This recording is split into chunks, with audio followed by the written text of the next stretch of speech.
let's talk about disclosures. And I'm going to start with, what are disclosures? The quick answer is disclosures are anything a seller knows about a property that needs to be shared with a potential buyer. So whenever you're going to sell a home, you're going to need to fill out a document called seller's property disclosures. And the things that you would include on that are all the details about the home, when it was built, if it has insulation, if there are sprinkler systems, if there is functioning plumbing and electrical and all the systems. Additionally, you'll be disclosing any material facts that you know about that home that may not be a standard thing. So if there's ever been a leak that has been repaired, if there's ever been a plumbing issue that has been repaired, if there are pest issues, dry rot issues, just anything that you know about that home. And I think the thing that comes up often with sellers when they are disclosing things is that they're so afraid that this is going to deter any potential buyer. But every single home has something.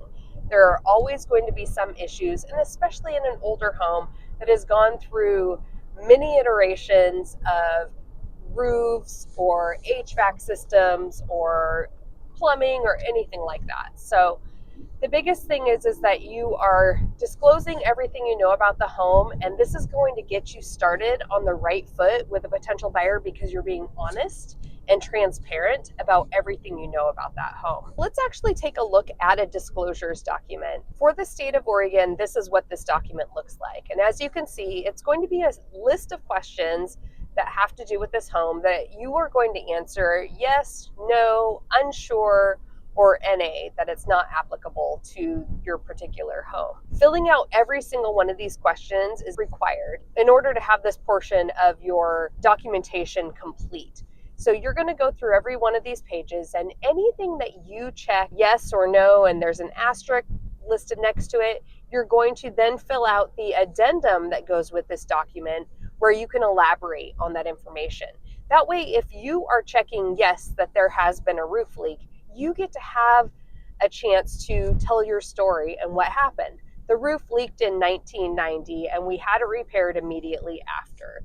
Something like that. And then you'll want to have documentation to go along with your disclosures to show that that was in fact completed, and just any details you have to share with a potential buyer. These are not things that are going to scare a buyer off. This is just so you're being fully transparent about everything you know about this house, and to ensure that the next buyer kind of has the chain of events that have happened over the years with this home. Having a more collected history on a home is going to make any potential buyer feel more confident in purchasing that home.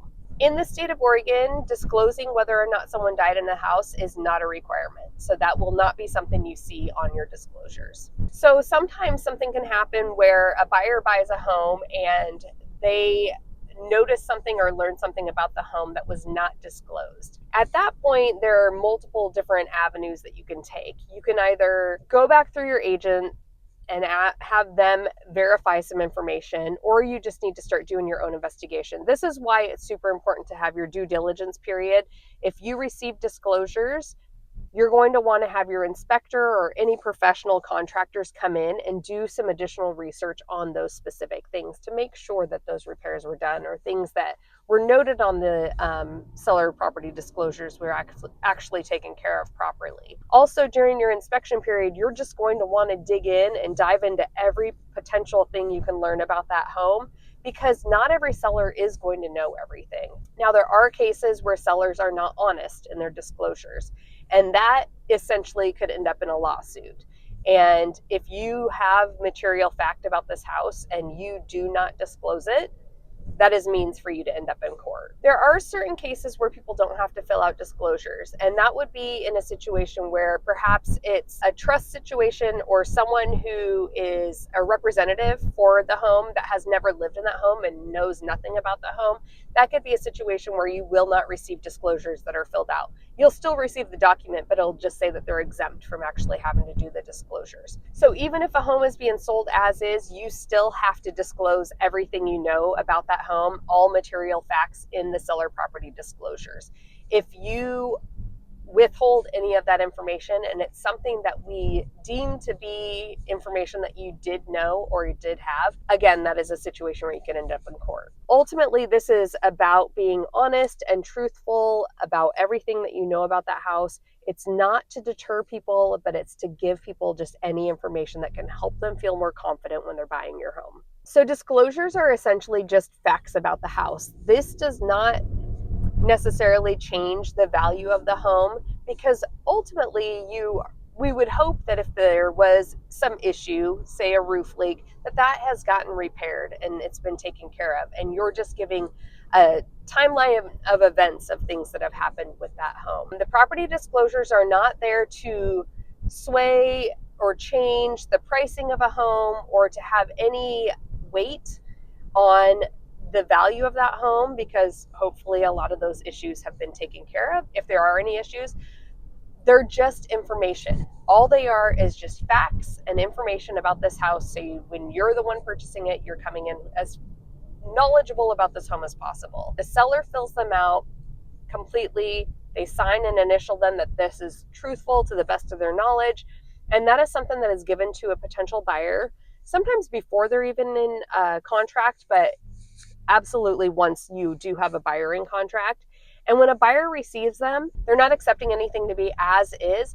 What they're doing is they're just acknowledging that they've received them and they've had a chance to review them and ask any questions that they have that may have come up from reviewing those.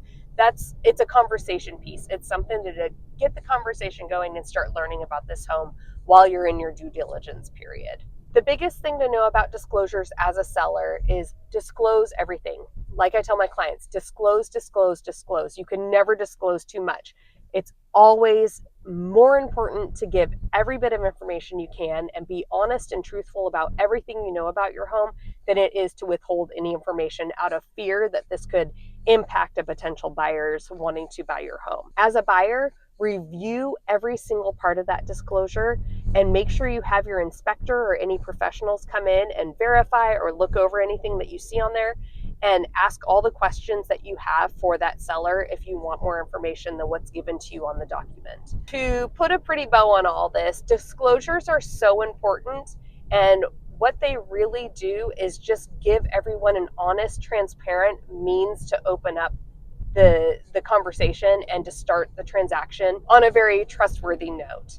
So don't fear disclosures as a seller or a buyer. Just know that these are beneficial for everyone, and disclose, disclose, disclose. Thanks for watching. I'm Amanda Hagan, helping you find a home in Oregon.